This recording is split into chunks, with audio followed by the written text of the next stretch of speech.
Well, hello out there.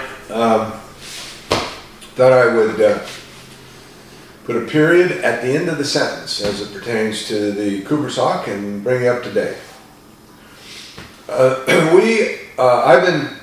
Had been taking her out every day, and we developed a bit of a routine where I found a parking lot that had grackles, of course, and then right next to it was a field that had rabbits.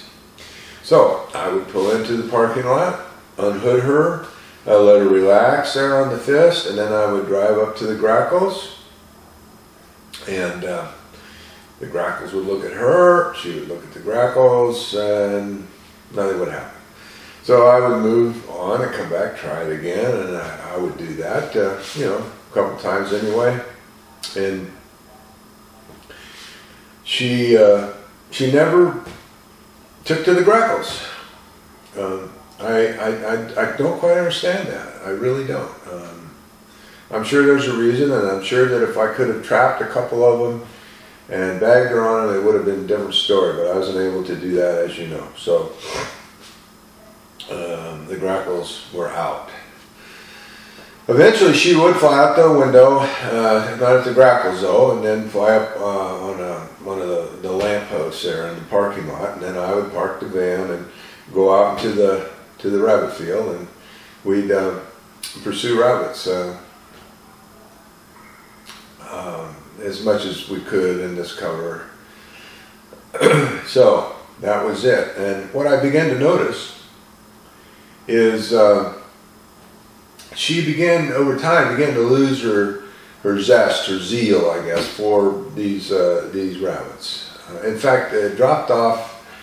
Her aggressiveness, her aggression, in terms of hunting, dropped off.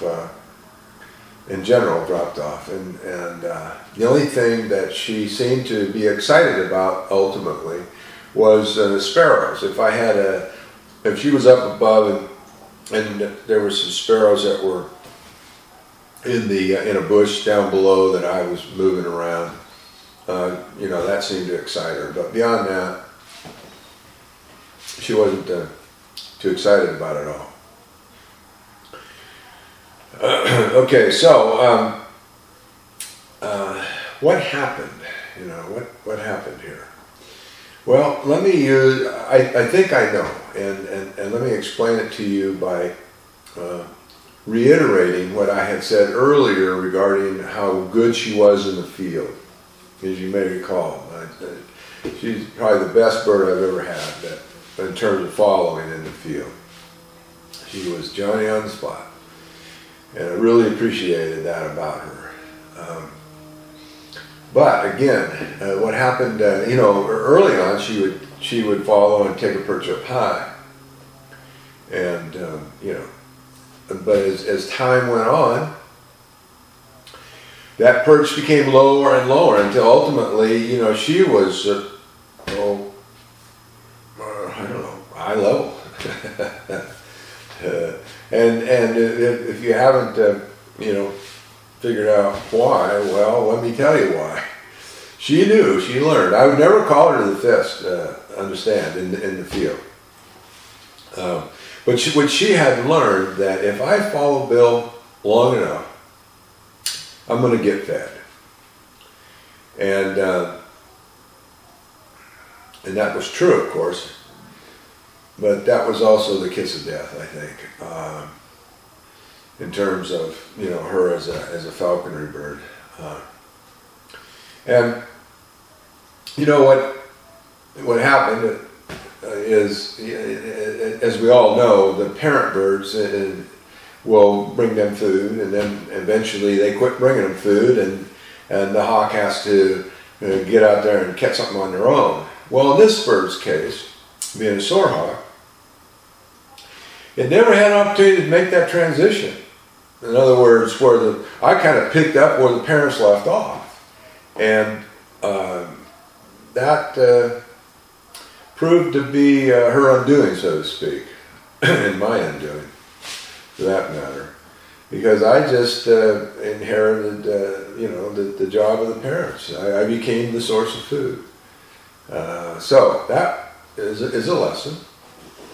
I think it should be a lesson anyway for those that are contemplating taking on these sorehawks, that as a couple of other folks have indicated, that you need to get them going very quickly.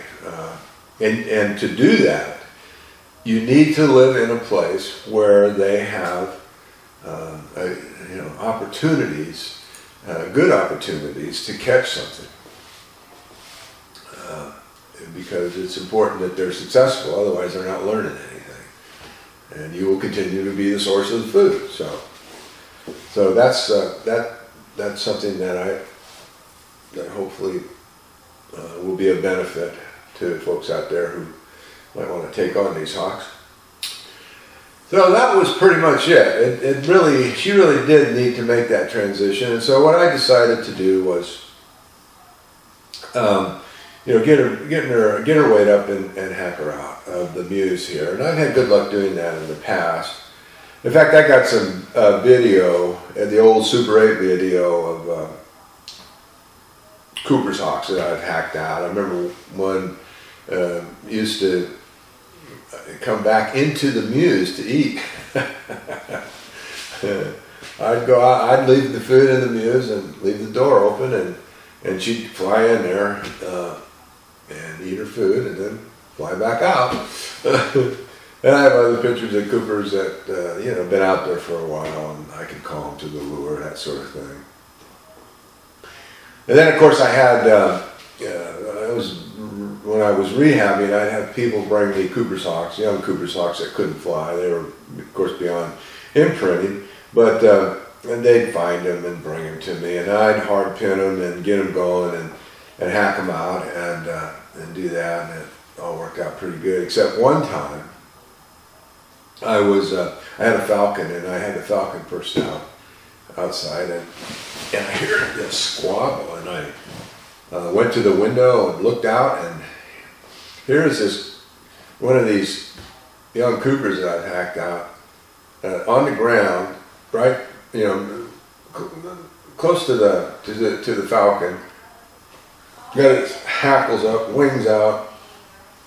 He was, or she was evidently all pissed off about this bird being in her territory. And needless to say, I had to bring the falcon in until she decided to hit the road. But anyway, back to this bird. So that's what I did. And I opened up the Muse one day and went to work, came home, and the bird was gone. And I never seen that bird again, not ever again. It definitely got out of Dodge, definitely. And I looked for it too, but no, it wasn't there. So I hope she's doing okay and making that transition. So that's that on the Coopers. Now there are a few things that I wanted to mention before I end this thing, and one is imping. One of the feathers that I had imped became bent pretty bad, and so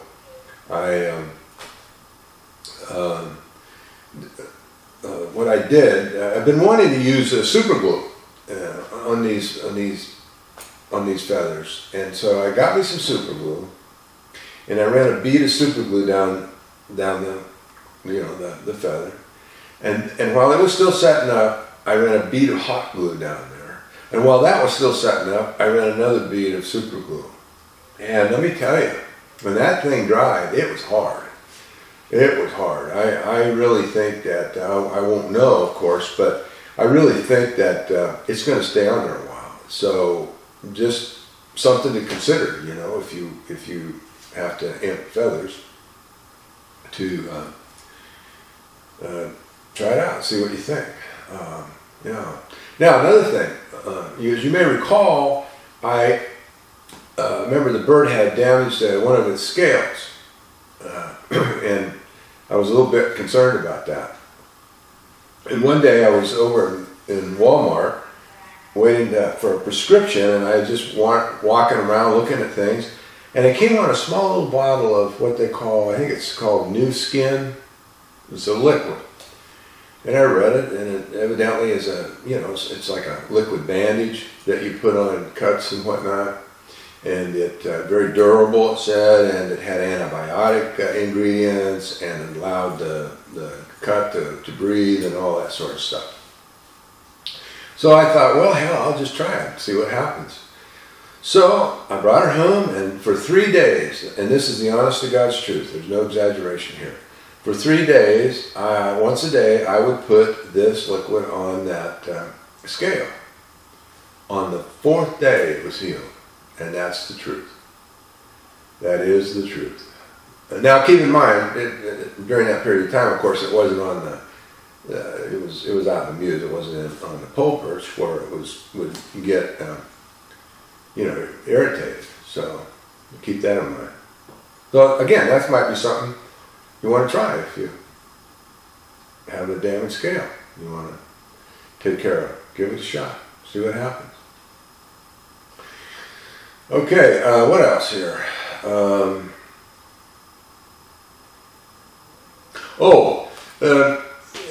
You know, I hope, as I've hoped throughout all of this video stuff, that beyond other things, that this video will help people realize, be able to visualize and understand what a problem bird looks like. How it acts.